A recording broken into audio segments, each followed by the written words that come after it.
Mysterious Darkness Festival. Suiin Emi.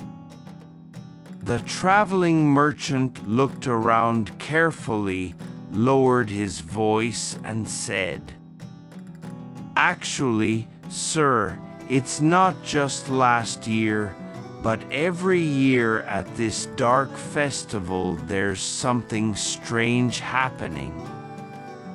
However, if it was revealed on the day, the festival would suddenly become deserted, so the locals keep it a secret.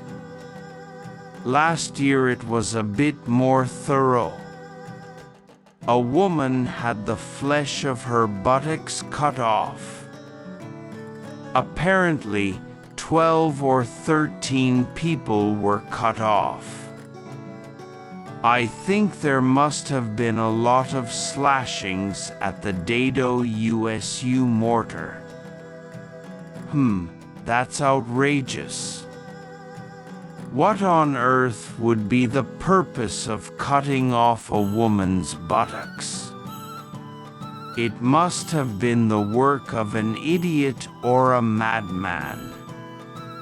Jinpachi was also a bit surprised to hear the new fact. "I don't know what else has happened, but I think it's just something we haven't heard about yet. I'm sure there will be something tonight. A lot of people are coming here from all over. Also, last year, a certain daimyo from Shinshu stayed at the Hatago Inn in Honchojuku, and apparently something strange happened there, too, but I don't know much about it. Even if the daimyo's room is staying there, the fire must be put out by the time the mikashi is carried out. No matter who is staying there, there's no way they can light a fire." Jinpachi thought. Was it the same person who cut off the noses of 6 samurai, cut off the buttocks of a dozen women, and assaulted the daimyo's concubine? He realized that this was something to study. At this moment, the traveling merchant suddenly seemed to realize something and said, "Oh, my lord, not only I, but I cannot stay at this inn tonight. Everywhere is full. So I'll just stay at Fuda. Oh, I'm on my way back from buying silk in Koshu. Excuse me." After paying the bill, he hurried on his way. Jinpachi couldn't help but glare at the traveling merchant, thinking he was suspicious. He also thought he looked like a gray, sesame-colored man on the road.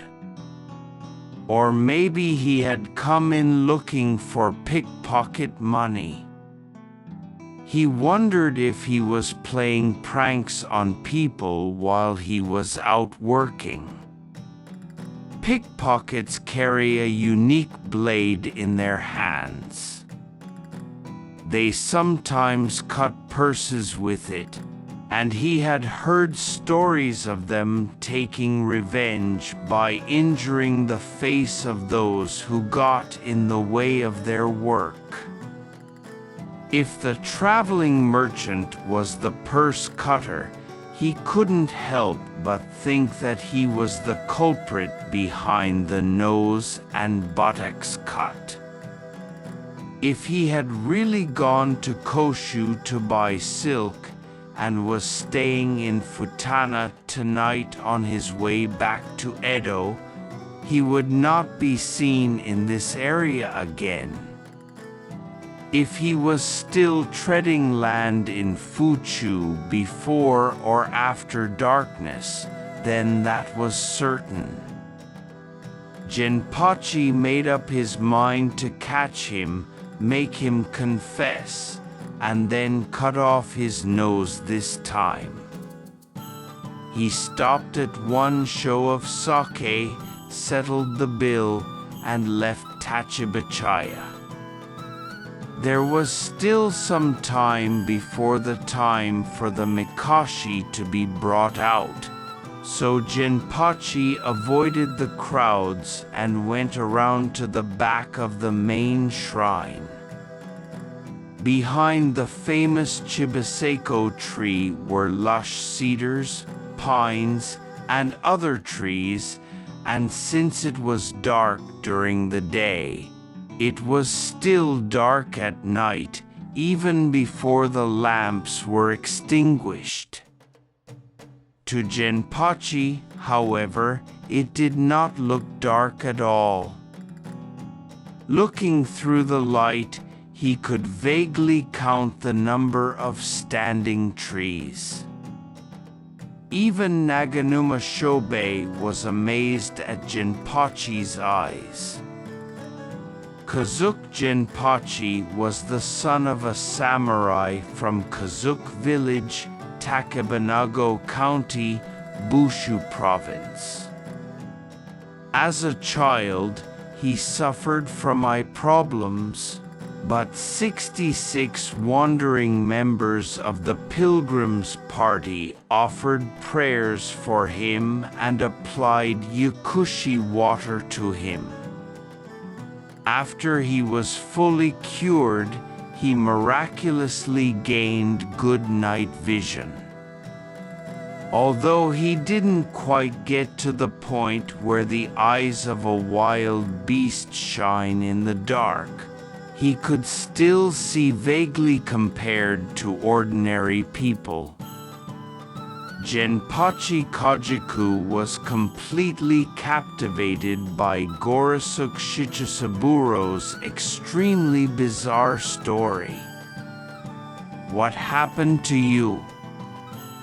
Gorosuk Shichisaburo was a little excited.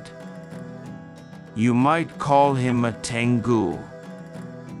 He was a big man who looked like a mountain ascetic with better night vision than us.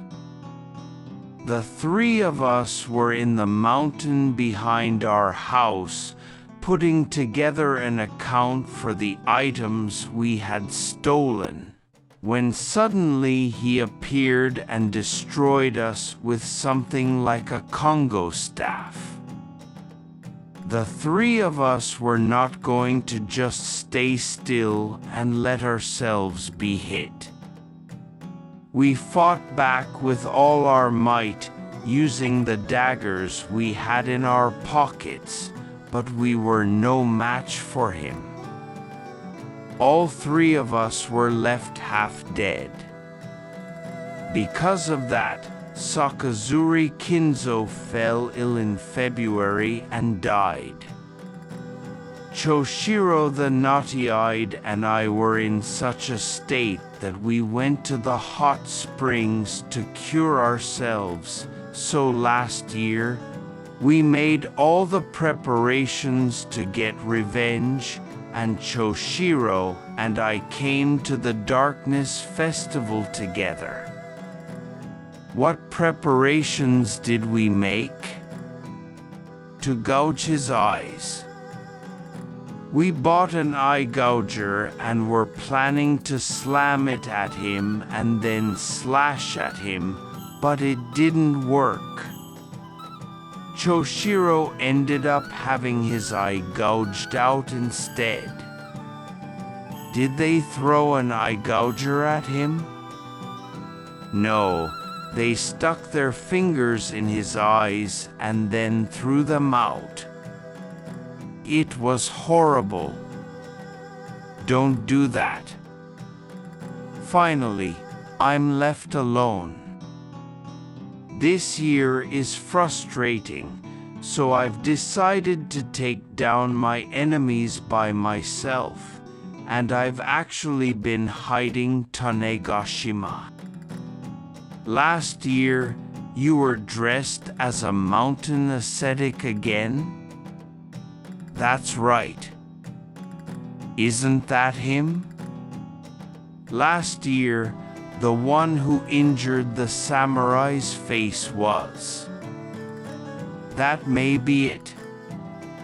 Isn't it the one who cut the garlic with his buttocks? Maybe that's it. Shichisaburo, you shouldn't hide this from me. You and Choshiro cut off the tips of the noses of 6 bannermen. I didn't cut her off, did I? No, I won't hide it. If I was going to hide it, I wouldn't have said anything in the first place.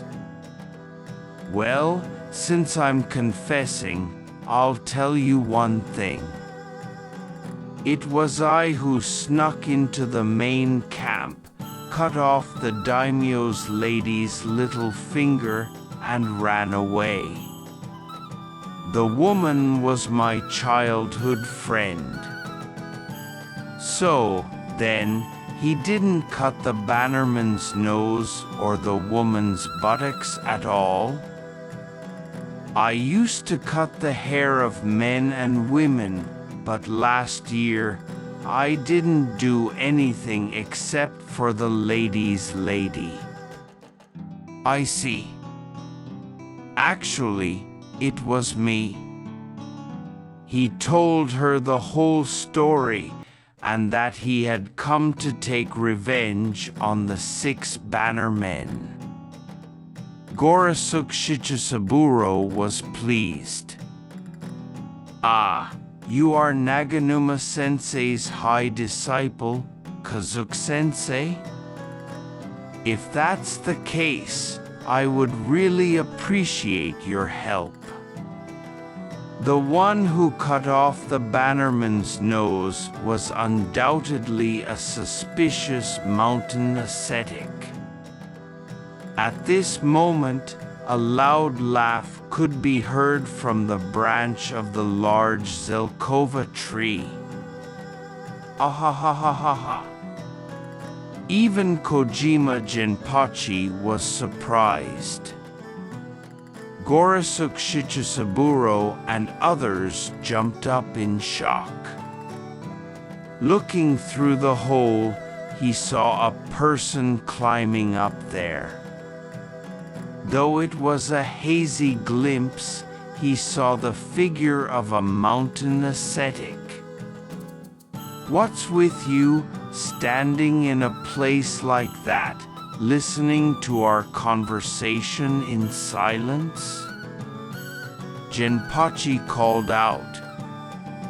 You may be arrogant and say that you have good eyesight in the dark and that you know how to wield a sword in the dark, but you lords and others are no good. You couldn't have seen me here, the monster in the tree said in a mocking tone. Just come down here without any complaints. You can go down, but I can't get down if you guys are there. Are you too scared to get down? No, that's not it. I jumped down there in one leap, but you two climbed up next to each other where there was a good foothold. You're in the way. Don't be stupid. There's open space in front of you, behind you, to the right, or to the left. Jump down wherever you want. That's why your night vision is useless. You haven't reached the point where you can see in the dark yet. There's dog shit behind you. There is. But you can't see it. In front of me is a hole where yams were dug. You guys can easily fall into it. To the right are tree roots. To the left are stones and broken tiles scattered everywhere. It's all inconvenient for jumping. The grass growing where you two are makes the soil soft, so it's perfect for a foothold. I can see it clearly in the dark from the top of this tall tree, about 60 feet high, but you guys can't. Stop talking arrogantly with your eyesight in the dark. Both of them were surprised by this. He was a Tengu. Come down and see what's up with that long nose of yours. I'll cut it off for you, he said, but they waited for each other. Now, I'm going to fly. If you don't move away, I'll put one foot on Suri's head and the other on Sanpin's head and fly as if I'm standing. Saying this, the strange mountain ascetic from the tree jumped down from a height of about 25 or 6 feet in one go. He, Kazuku Jinpachi, who had been waiting, tried to shock him by hitting him in the back of the chest with the back of his sword while he was still standing after the jump. Ha ha ha. The usual loud laughter could be heard from behind him again. The one who had jumped in front was a large offering Heisaku. Behind him, the mountain ascetic was already standing. He was a big man after all.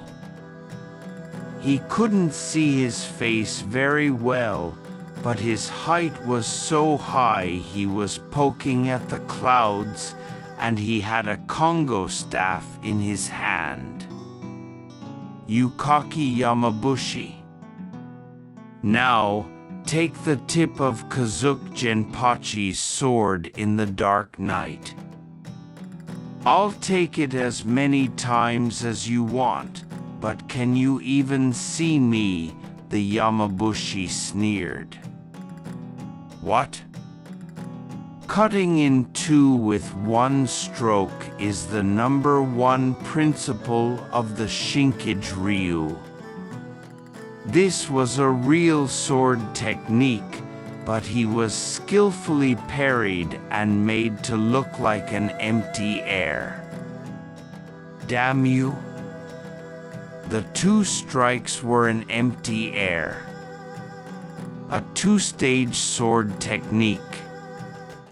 He attempted a frontal right turn to the torso cut, but was skillfully blocked with a Congo staff. The staff must have had some kind of iron bar in it, as even the staff couldn't be cut off, and Jinpachi was taken aback, thinking that this was a formidable opponent. Seeing that Jinpachi was in danger, Gorokan Shichisaburo took out his Tanegashima handgun.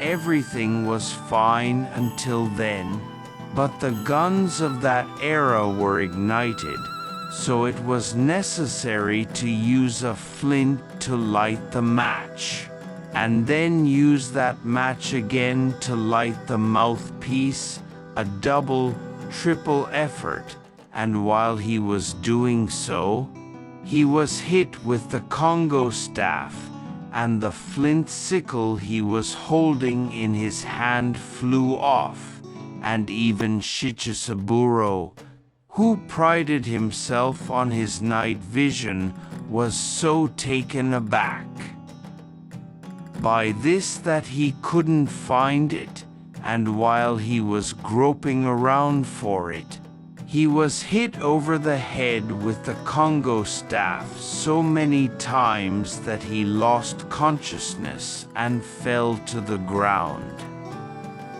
While dealing with Jinpachi's sharp attacks, Shichisaburo was caught off guard by the gaps he found, so it was hard to tell just how skilled he was. Stop it already. I'm a very good opponent. If you hesitate, your life will be lost. Well, then I'll borrow a little. Besides, you're all mistaken.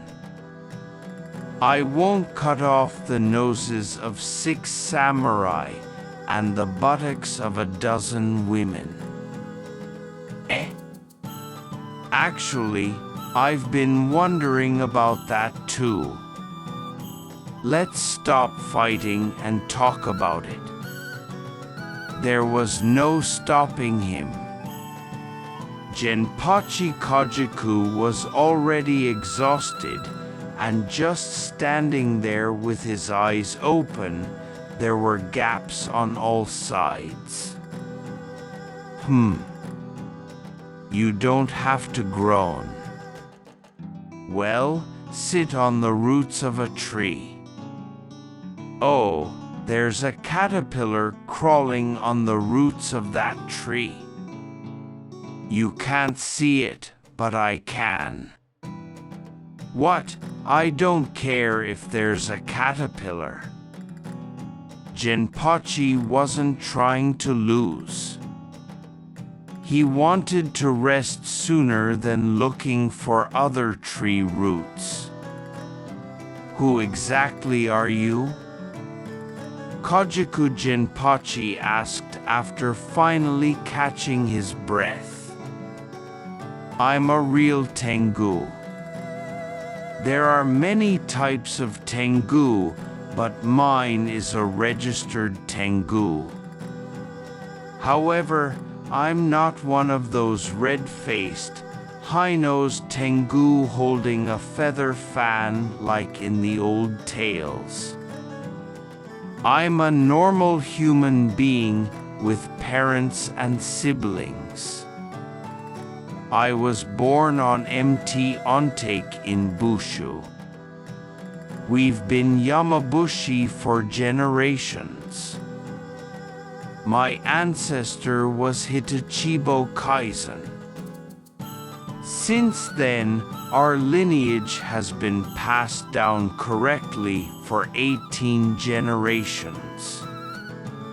Many of us are long-lived, with 2 or 3 people living to be over 100 years old. We've had good night vision for generations. My name is Daryuin Taiyan. I see, you're a Tengu. You're a great Tengu.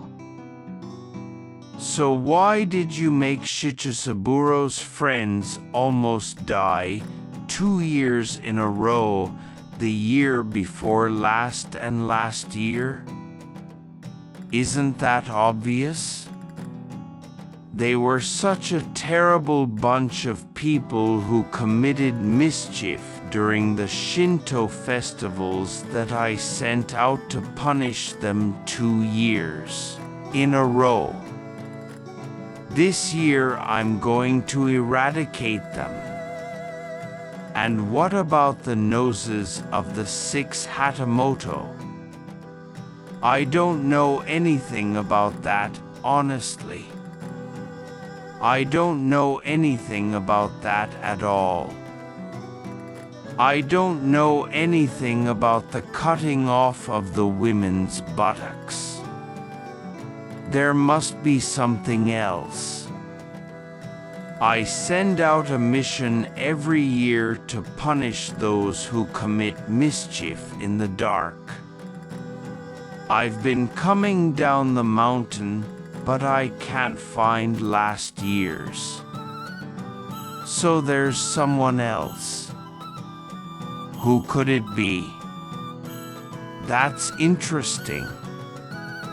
What do you think, Genpachi? Even someone like you has good night vision. That pickpocket can see a little bit at night, too. Tonight, the three of us will patrol the darkness, catch anyone who's up to mischief like that, and make sure they can't get their hands on him again. That's great. Let's look in the darkness together. Then let's put that pickpocket to good use. Taisho gave Shichisaburo a pep talk. Shichisaburo groaned. Pull yourself together, Genpachi called out. That's enough. Don't worry, I won't beat you anymore. Then the three men made a promise to split into 3 groups, weaving their way through the darkness of the festival, and when they caught the culprit who had cut off his nose and buttocks, they would first bring him to the base of this big Zelkova tree. We'll see who can catch him, and whoever loses will have to buy us some sake, Genpachi said. No, I'd rather not. It's all about eyesight, but if you're unlucky, you won't find him. If I lose, I'll be a poor mountain ascetic, so I can't pay for the sake. So, pickpockets will have plenty of sake from other people's money, so no matter who finds him, Shichisaburo, buy me a barrel. But instead, whoever finds him will be the most arrogant, and the 2 who lost will have no choice but to bow. Then I'll hit them on the head with a fist. It's not fun without some entertainment like that, Taisho insisted. There were some amazing people who would take advantage of a pickpocket's money and then drink alcohol. And so Taisho, who had inherited good night vision, Kojiku Genpachi, who had miraculous good night vision, and Gorosuk Shichisaburo, who had good night vision through practice.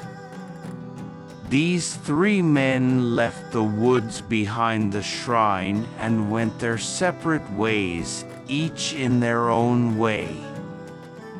Finally, the time for the dark festival had come.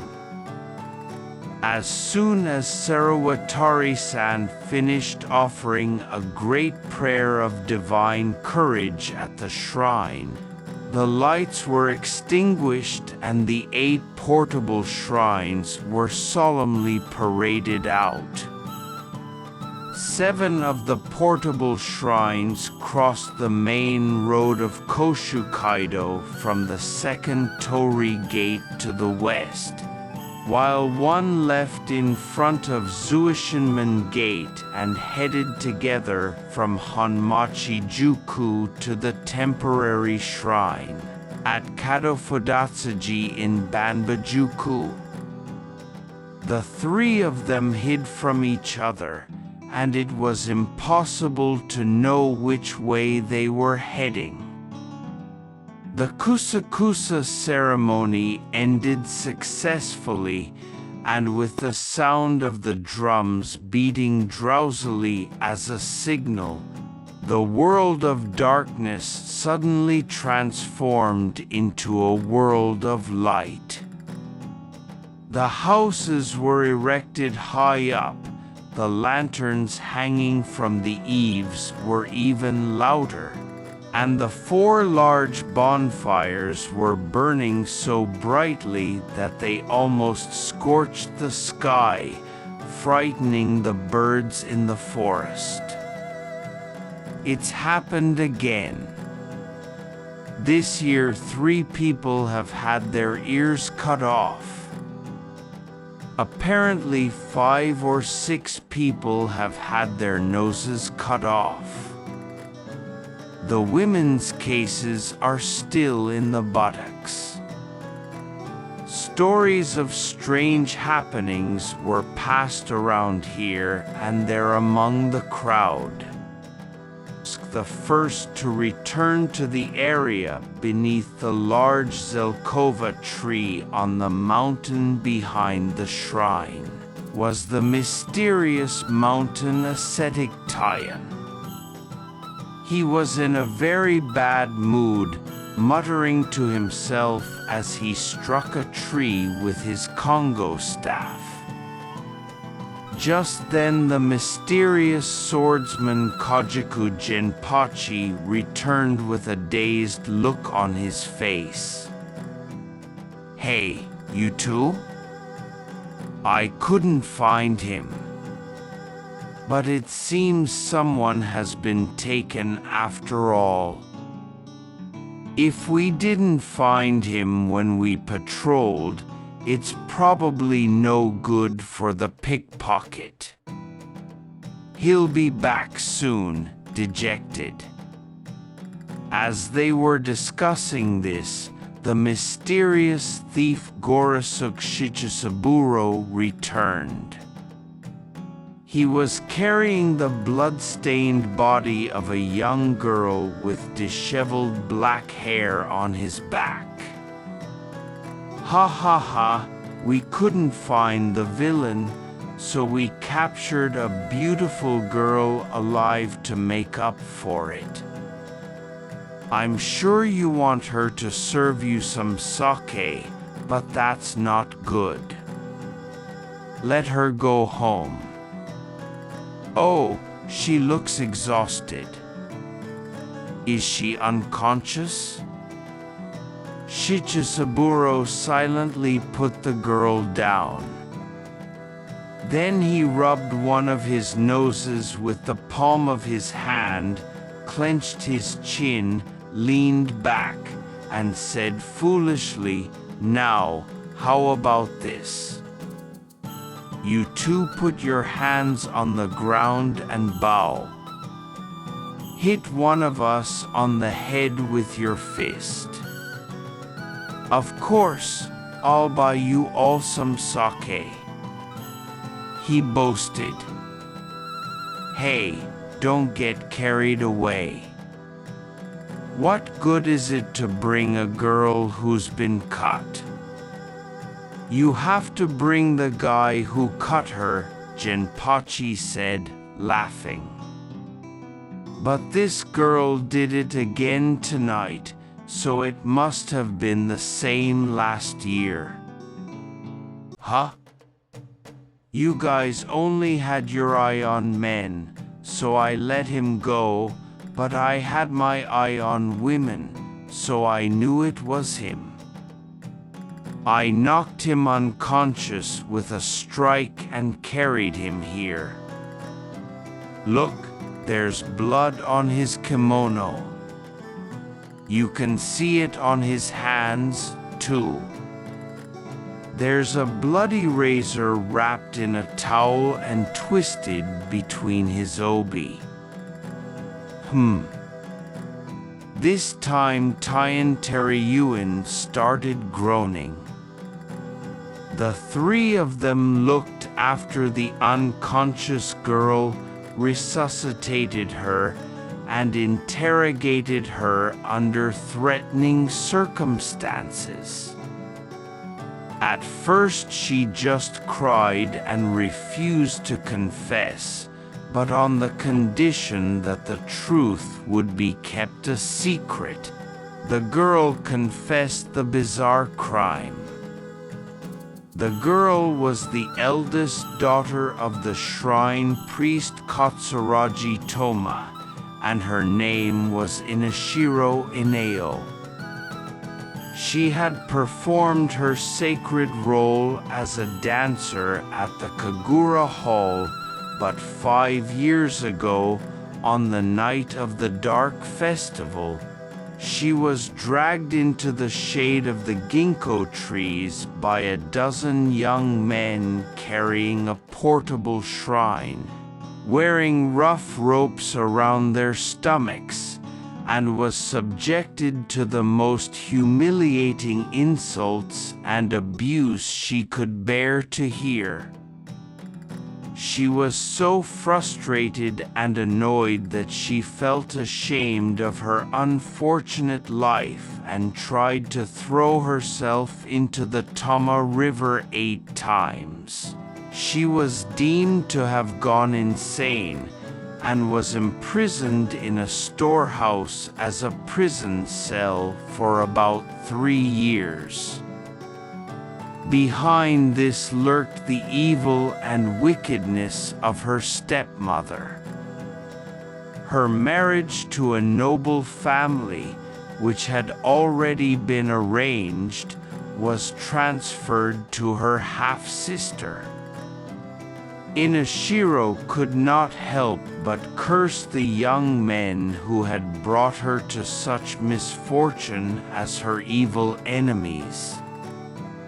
However, there was no way that anyone could know where it had happened or who it had happened in the dark.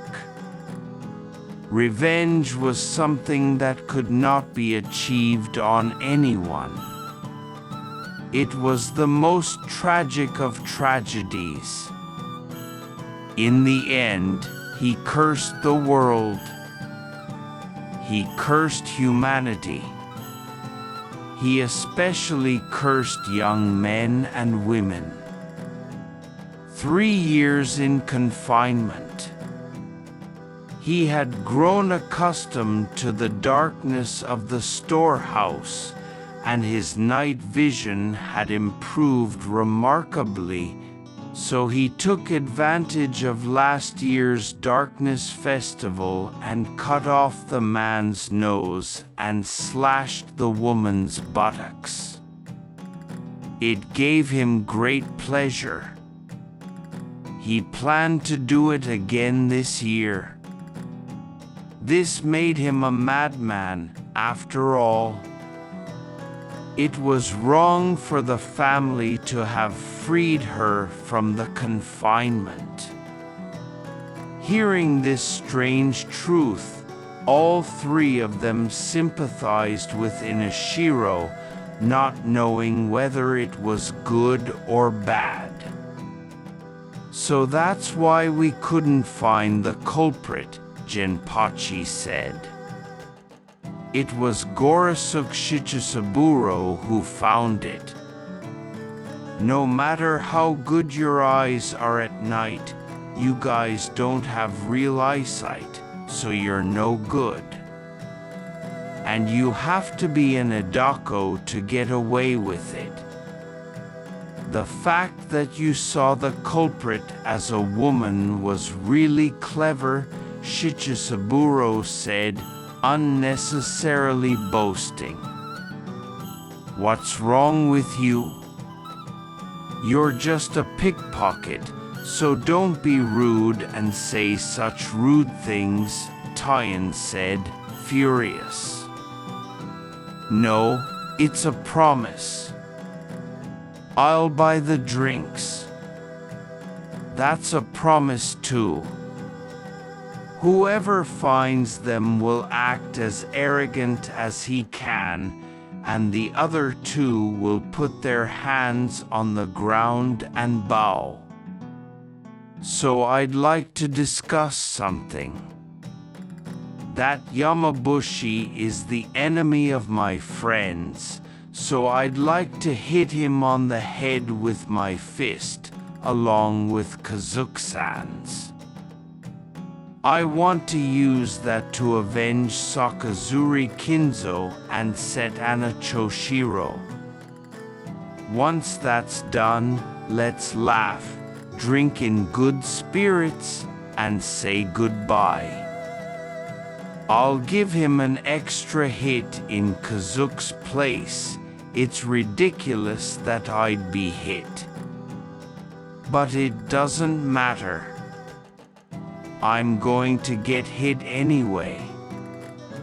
1 or 2 is the same. But my head is harder than a rock, so it hurts to hit me. Whatever. If I hit you, it'll be like the old Shin no Yojo story I've heard in lectures. It's the logical course of revenge. Things that would seem ridiculous to modern Taisho people were generally considered farce in this era, and they were not made fun of, but rather dismissed seriously. Taian took off his hood and stuck his head out, and Shichisaburo put spit on the tip of his fist and smacked it with all his might. Smacking. Now I can feel relieved. Ignoring this strange revenge, Kojiku Jinpachi was deep in thought, but eventually, as if he had made up his mind, he spoke. I want to take Lady Inashiro as my wife. This surprised both Taian and Shichisaburo. It had happened so suddenly. Genpachi did not simply sympathize with Inashiro's situation. Considering that Taian had been good at seeing in the dark for generations, he had wanted to see if the child of a man with good night vision and a woman with similar ability could see in the dark even more.